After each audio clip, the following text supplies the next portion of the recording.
Hello दोस्तों, स्वागत है आपका फिर से एक और नई कहानी के साथ। आज हम आपको माँ बेटे की कहानी सुनाने जा रहे हैं।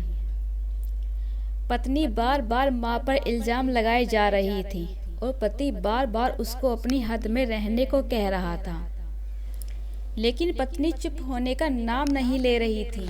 वह जोर जोर से चीख चीख कर कह रही थी कि उसने अंगूठी टेबल पर ही रखी थी और तुम्हारे और मेरे अलावा इस कमरे में और कोई नहीं आया। अंगूठी हो ना हो माँ जी ने ही उठाई है।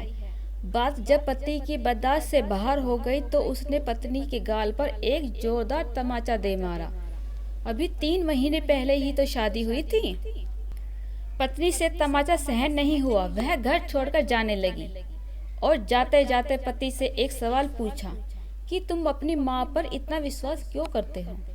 तब पति ने जवाब दिया। उस जवाब को सुनकर दरवाजे के पीछे खड़ी माँ ने सुना, तब उसका मन भर आया। पति ने पत्नी को बताया कि जब वह छोटा बच्चा था तो उसके पिताजी गुजर गए। माँ मोहल्ले के घरों में झाड़ू पोछा लगाकर जो कमा पाती थी उससे एक वक्त का खाना खाते थे। माँ एक थाली में मुझे परोस देती और खाली डिब्बे को ढककर रख देती और कहती, मेरी रोटियां इस डब्बे में है, बेटा तू खा ले।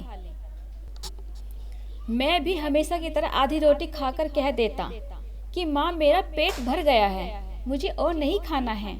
माँ ने मुझे मेरी झूठी आधी रोटी खाकर मुझे पाला पोसा और बड़ा किया है। आज मैं 2 रोटी कमाने लायक हूँ, लेकिन यह कैसे भूल सकता हूँ कि माँ ने उस उम्र के पड़ाव पर अपनी इच्छाओं को मारा है।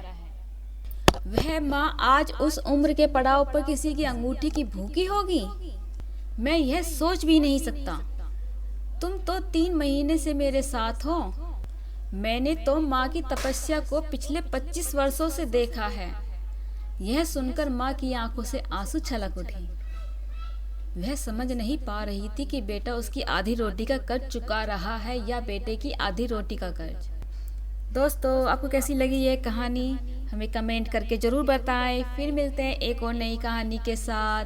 तब तक के लिए बाय बाय, धन्यवाद।